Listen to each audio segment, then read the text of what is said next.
Hello everyone, I'm your host Laiba Naz. And I'm Torsha, your co-host for this episode. I'm glad to be here in this evening. As we mentioned last week, today LaSalle Multicultural Resource Center is joining with LaSalle Borough to celebrate interculturalism. So our topic today is taking a critical look at interculturalism, what it is and how it's celebrated, how it's practiced in Quebec. Today, to help us with this is none other than our Mayor of LaSalle, Madame Nancy Blanchette and Madame Diop. Thank you for being here, and we are honored to have you both here today. Madame Blanchette, please first tell us a bit about your important position as the Mayor of LaSalle. D'abord, merci beaucoup de nous recevoir aujourd'hui. On est très heureuses, Mathie et moi, d'avoir accepté votre invitation.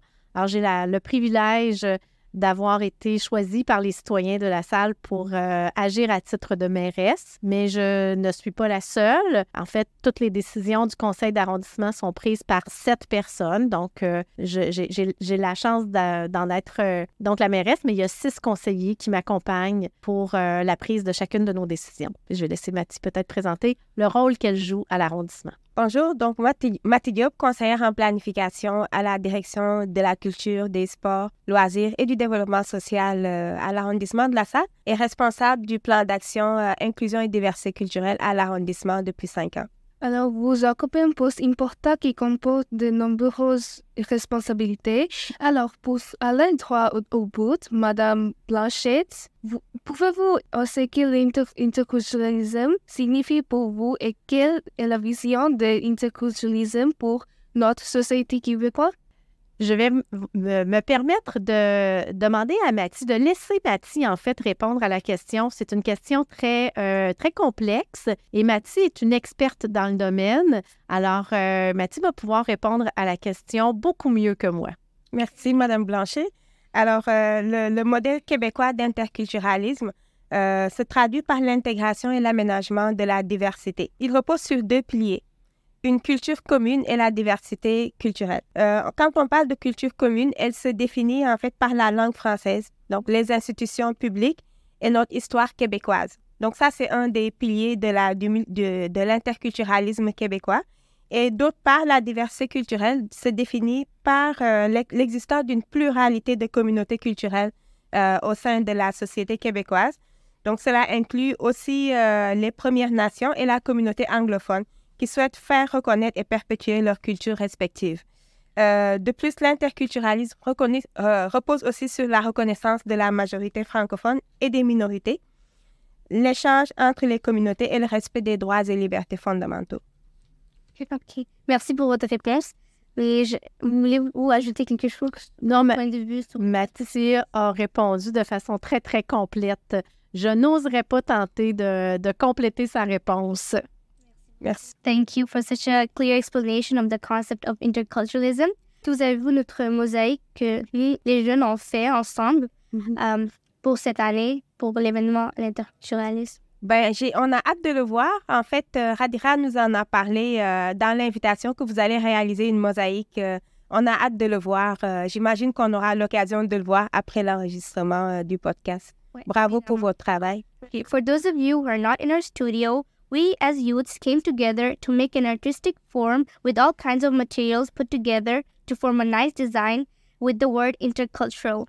So some materials that were used are pieces of cloth, leaves, cardboards, flowers, and each material overlapping each other in different shapes, sizes, and textures to form a beautiful design.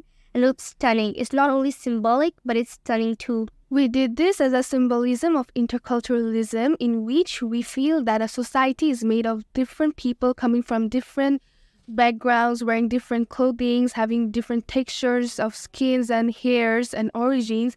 Yet, despite of coming from different origins, they are showing respect for diversity and inclusion, working together to form a beautiful, livable, safe community and society where everyone benefits, thrive, and not only some.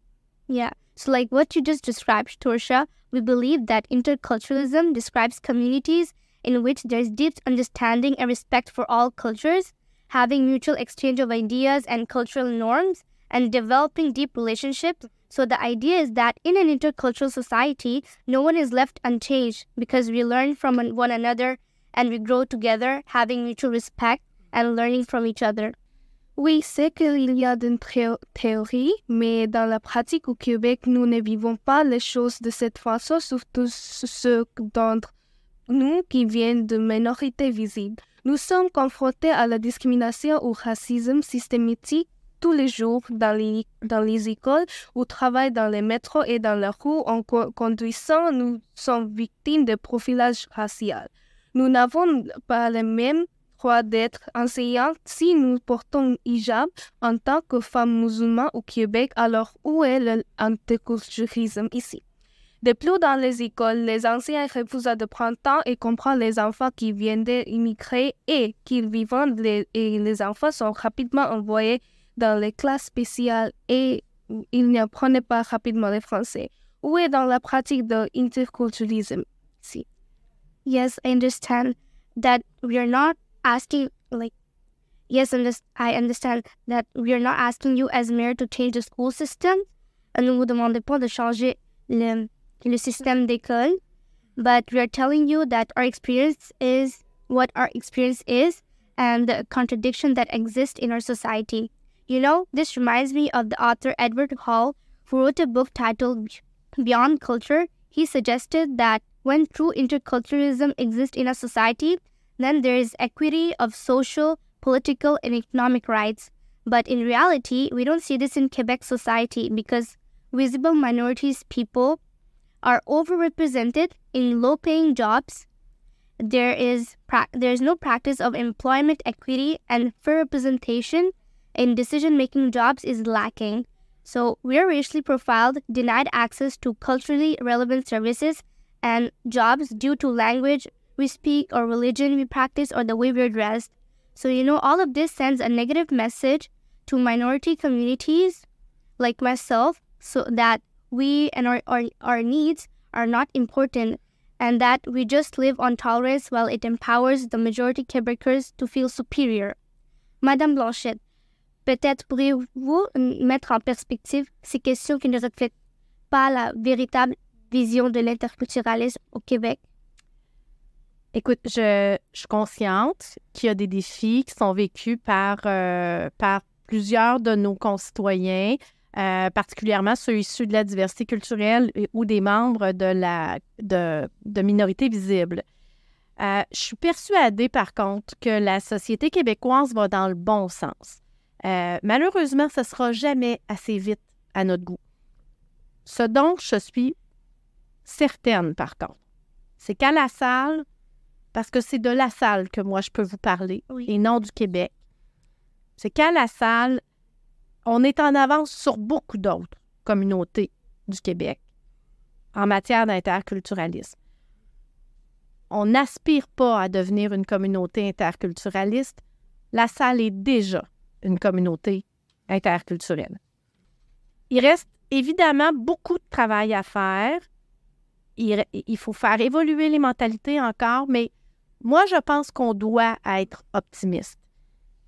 Puis, autre élément important, c'est que la lutte contre le racisme et les discriminations, ça ne relève pas que de l'arrondissement, ça relève de l'ensemble de la société, donc des divers paliers de gouvernement, des organismes de la société civile, mais surtout, d'abord et avant tout, de l'ensemble des citoyens, incluant les gens qui sont issus de la diversité et des minorités visibles. Puis je vais laisser Nati compléter tout de suite après, mais je veux juste revenir sur la question de l'école, parce que vous avez aussi parlé de la notion d'enseignant. L'éducation, ce n'est pas un sujet que je maîtrise complètement, puisque ce n'est pas dans mon champ de compétences. Je n'ai pas juridiction sur le système scolaire. C'est au ministre de l'Éducation du Québec que la question devrait être posée. Par contre, dans mon champ de compétences municipales, moi, je suis très fière des efforts qui sont déployés pour mettre en pratique l'interculturalisme. Par exemple, actuellement, il y a la semaine de l'harmonie interculturelle qui se déroule. Et je considère que cette semaine-là, cette initiative-là démontre très bien la volonté de la salle d'aller bien au-delà des slogans et des affirmations en fournissant à la population de vraies occasions, des occasions concrètes de vivre l'interculturalisme, dans un cadre d'ouverture, d'échange culturel, de rencontre de l'autre, peu importe sa langue. Puis, au-delà des événements, je vais me permettre de nommer une initiative qui est portée par l'arrondissement, mais au-delà des événements dans le cadre de la Semaine de l'harmonie interculturelle, l'arrondissement organise en partenariat avec des organisations, communautaires, dont Airsoms Centre Prisme et la Table de développement social, des déjeuners-causeries. Ces déjeuners-causeries-là ont comme mission de réunir des intervenants pour leur permettre d'échanger sur différents enjeux qui sont liés à l'inclusion et à la diversité culturelle. Il y a beaucoup de partenaires qui participent, entre autres, beaucoup de partenaires du milieu scolaire qui participent à ces événements-là. Puis j'en profite de l'occasion que vous me donnez pour souligner, j'en suis très, très fière, et cette fierté-là retombe sur l'équipe de Mathie. Donc, j'en profite pour souligner que l'initiative des déjeuners-causeries a été applaudie par un organisme qui s'appelle Espace Muni, donc qui chapeaute de nombreuses municipalités au Québec. Et donc, on a reçu un prix dans la catégorie Intelligence collective pour cette initiative de déjeuner-causerie qui touche directement l'interculturalisme. Mais je vais laisser Mathie compléter les éléments de réponse que j'ai déjà donnés. Merci, Mme Blanchet. Donc, pour compléter par rapport à ce que Mme Blanchet dit, en fait, au niveau local à La Salle, juste rappeler, La Salle a adopté son premier plan d'action inclusion et diversité culturelle en 2016. Donc, ce plan d'action-là, on ne le travaille pas seul. Parce que comme Mme Blanchet l'a dit, la diversité culturelle, le vivre ensemble, la lutte aux discriminations, c'est l'affaire de tout le monde. Donc, ce plan-là, on le travaille, nous, à l'arrondissement et avec des partenaires comme plein d'organismes du milieu, dont LMRC qui participe dans la Semaine de l'harmonie interculturelle, qui en est un exemple. Et donc, ce plan-là permet, en fait, de travailler collectivement pour valoriser la diversité, créer des ponts entre la Salloise, peu importe leur origine et leur langue, parce que c'est ça l'interculturalisme. Donc, en fait, dans le cadre de ce plan-là, on soutient des organismes qui font des activités, par exemple des ateliers sur la sensibilisation et de lutte contre les préjugés et la discrimination. Et aussi, il y a Mme Blanchet a parlé de la Semaine de l'harmonie interculturelle de La Salle. Donc, on est dans cette semaine-là en ce moment. Ça fait 7 ans qu'on le célèbre à La Salle. Et dans cette semaine-là, donc, il y a plusieurs organismes du territoire qui proposent des activités justement pour permettre aux gens de mieux se connaître, de se rapprocher et de briser les barrières.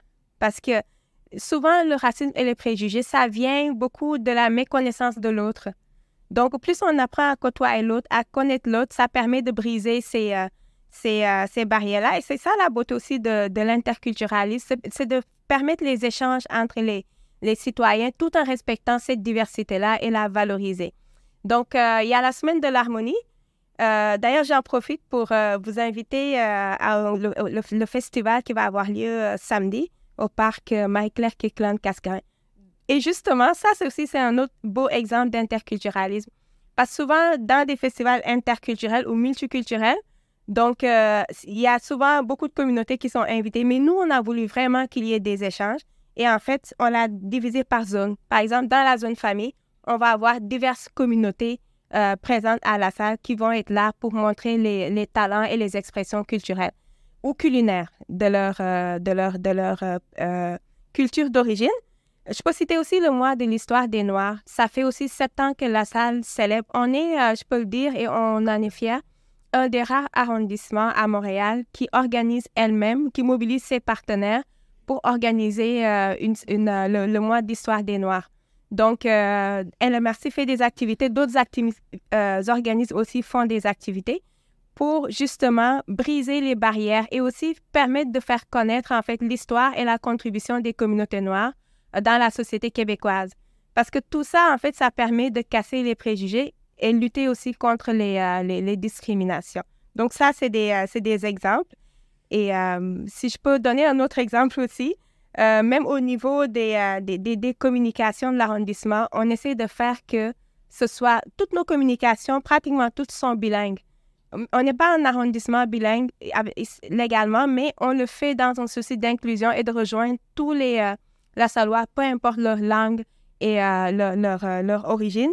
Et je finis par dire aussi, ça ne s'arrête pas là parce que même au niveau de notre programmation culturelle à l'arrondissement, on veut aussi on a le souci d'avoir tout le temps des gens issus de la diversité culturelle lassalloise, comme des artistes issus de la diversité qui participent à cette programmation-là, qui offrent des spectacles ou des ateliers dans le cadre des activités. Donc, on a ce souci-là quand même d'inclure tous les Lassallois, peu importe leur origine.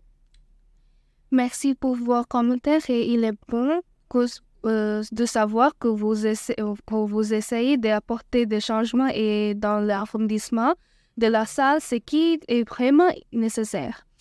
Et lorsqu'il s'agit de la pratique réelle et interculturalisme, nous devons être réels et non superficiels.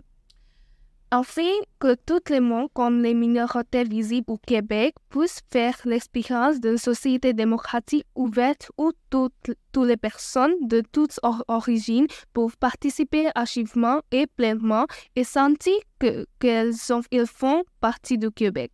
Ainsi, nous pourrons sentir que nous appartenons à la société, que notre contribution est précieuse.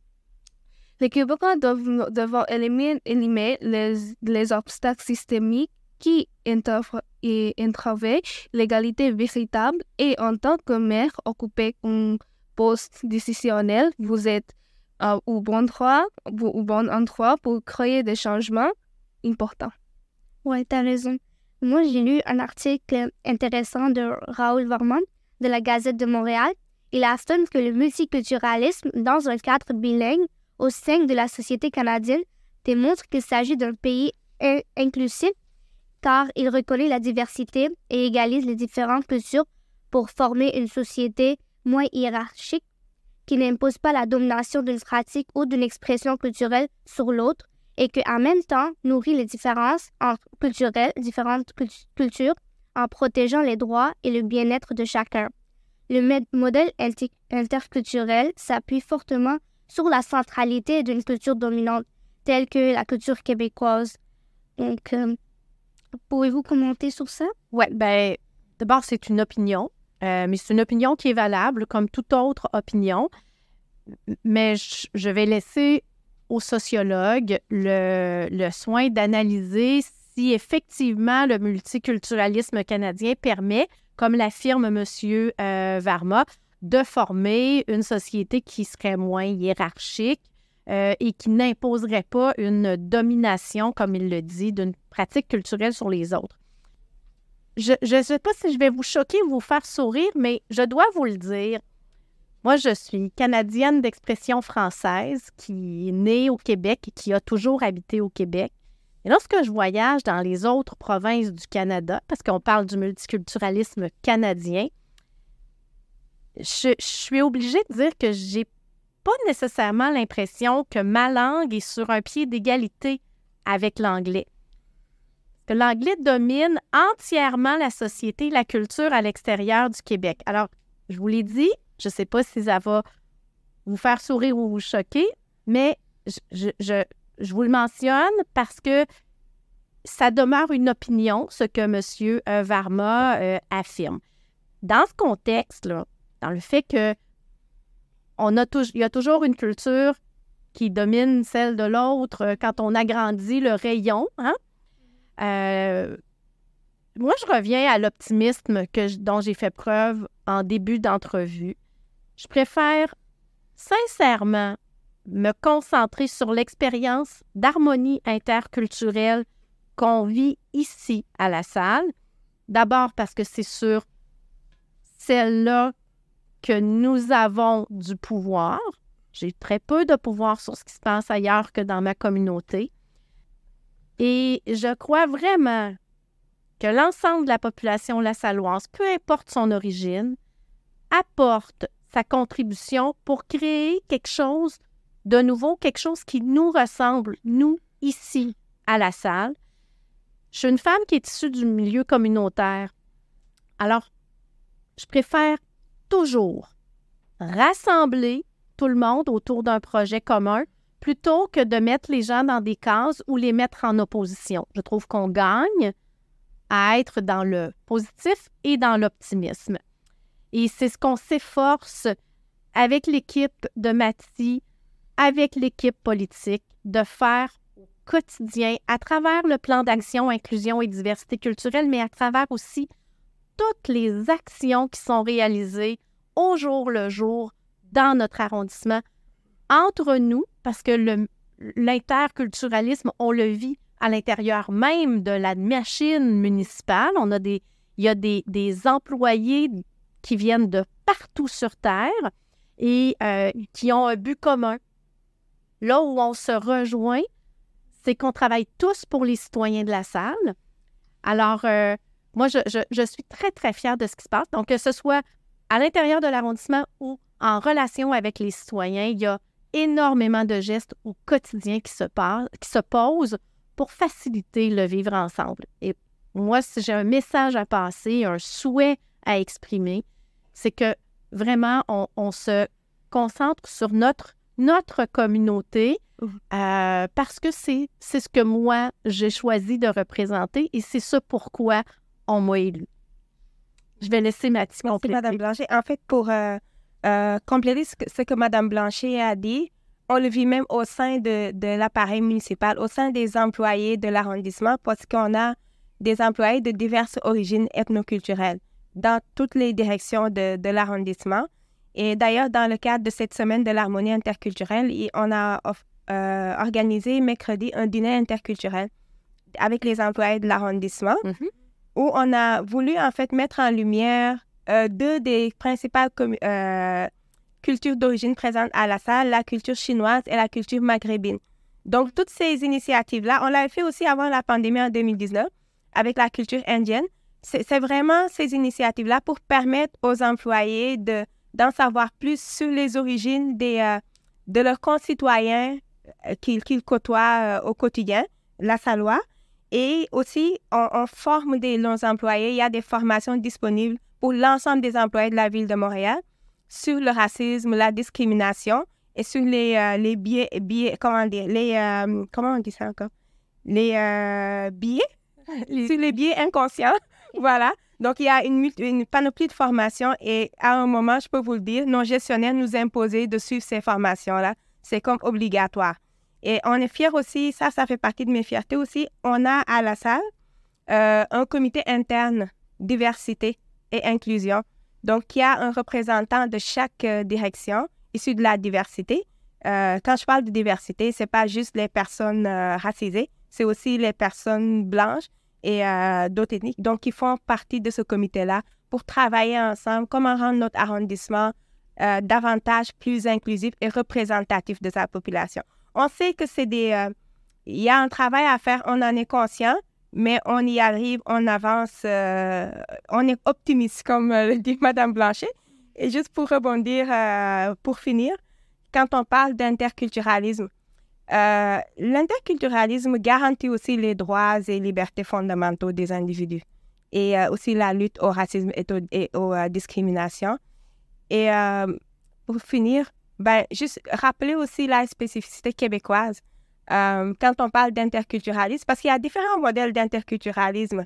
J'ai assisté au printemps à une formation, à une conférence offerte par des chercheurs qui venaient d'un peu partout dans le monde sur justement les villes interculturelles. Et le modèle québécois, il est unique dans le sens où cette majorité-là qu'on dit, québécoise, majorité blanche francophone, elle est aussi une minorité à l'intérieur du Canada anglophone et à l'intérieur d'une Amérique du Nord où on parle anglais partout. Donc ça aussi, c'est ça la spécificité de l'interculturalisme québécois. Et quand on parle aussi d'une histoire commune, c'est aussi important, ça fait partie de l'histoire du Québec, cette spécificité-là d'être à l'intérieur en fait d'un Canada et d'une Amérique du Nord anglophone. Merci pour cette réponse. C'était un plaisir. C'était un plaisir. Thank you to our chef for coming. And on behalf of our podcast team of youths, I would like to extend our profound thank you to Marina Blanchet et Madame Diop. It was nice having both of you here today. We appreciate your input and we look forward to seeing the changes you talk about and the changes that you made in the past. We're thankful for that. And we as minority youths can feel valued and represented now. Well, we have come to the end of this segment. This was a very stimulating topic and we can go on and on talking about it. It will never end, but I think you listeners got the point, and we must work in solidarity. It's the only way a society can move forward for positive success. Remember, we can't do this alone. We need everyone on board. As title of this podcast, Making Changes Requires Everyone. Yes, for our next segment, we will be exploring mental health, especially among the youth and associated risk factor for crime and violence in Quebec. As always, thanks for listening to our podcast. So until then, this is your host, Laiba Naz, and don't forget, making changes requires everyone.